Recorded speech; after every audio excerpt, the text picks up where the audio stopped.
Hello, and welcome to Electro Nerds Academy. In this video, we'll dive into the working of a servo motor and learn how to control it using an Arduino. Let's start by looking at a common servo motor, the SG90. This small yet powerful motor is widely used in projects where precise control of angular position is needed. But you might be wondering, how does a servo motor differ from a stepper motor? Let's explore. Stepper motors operate in an open-loop system. Imagine you command a stepper motor to move 100 steps, equivalent to 180 degrees.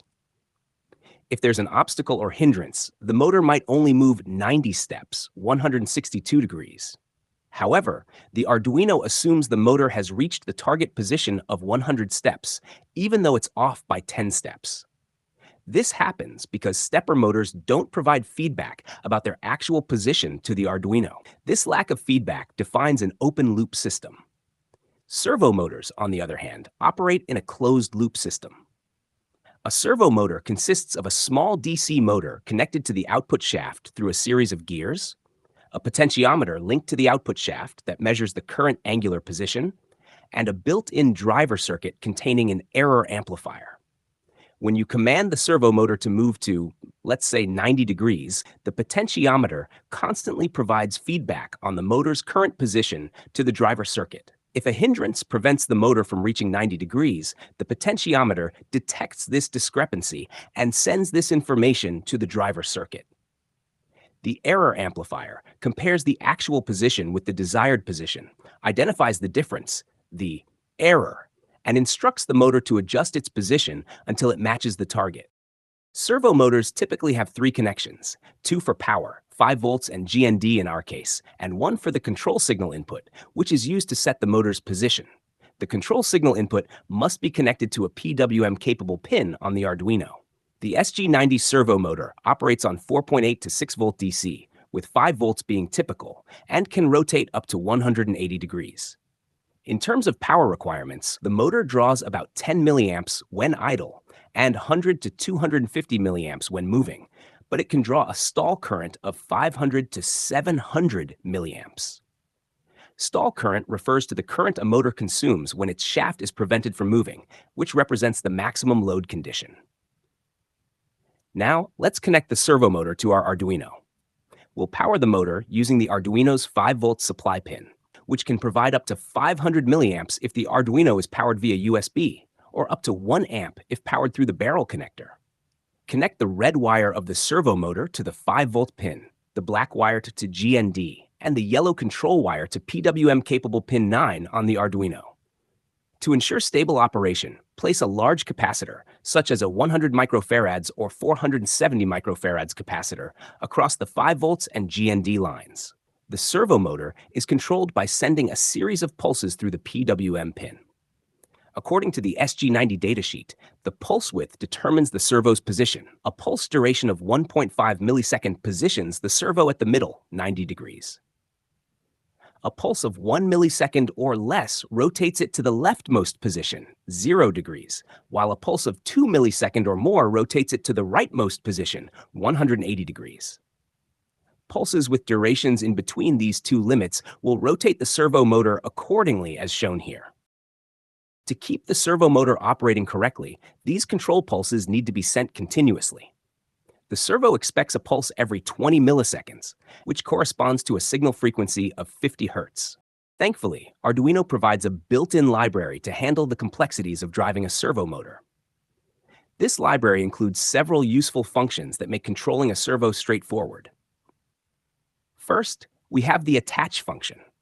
This function is used to specify which Arduino pin is connected to the servo motor's control input. It usually takes one parameter, the pin number. Optionally, you can provide 2 additional parameters, which define the minimum and maximum pulse durations, in microseconds, corresponding to the motor's minimum and maximum angles. Next is the right function, which moves the servo motor to a specified angle. It takes a single parameter, the angle value, which ranges from 0 to 180. For example, if you write 0 as the parameter, the motor will move to its starting 0 degrees position, if not already there. If you write 90, the motor will move to the middle position, traveling 90 degrees. Writing 180 will rotate the motor to its maximum position of 180 degrees. A variant of the right function is the right microseconds function, which sets the angle of the motor by specifying the pulse width directly in microseconds.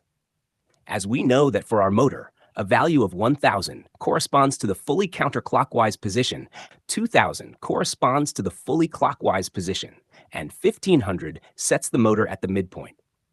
The library also includes the read function, which reads the current angle of the motor and returns a value between 0 and 180 degrees. Finally, there is the detach function, which disconnects the servo motor from its assigned Arduino pin.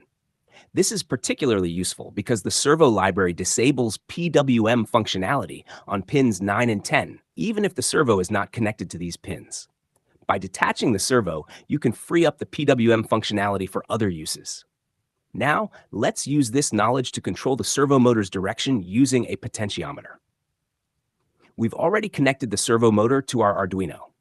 To control it with a potentiometer, we'll connect a 10 kilo ohm potentiometer to the Arduino. Connect the two ends of the potentiometer to 5 volts and GND, and connect the wiper, middle pin, to analog pin A0. Next, we'll program the Arduino. Start by including the servo library using the include statement. Then, create a servo object named myServo. In the setup function, attach the servo object to the pin connected to the servo motor, which in our case is pin 9. In the loop function, declare an integer variable named reading to store the analog values from the potentiometer using the analog read function on pin A0. Then, create another integer variable named angle and use the map function to convert the potentiometer's analog values, ranging from 0 to 1023, into angle values, ranging from 0 to 180.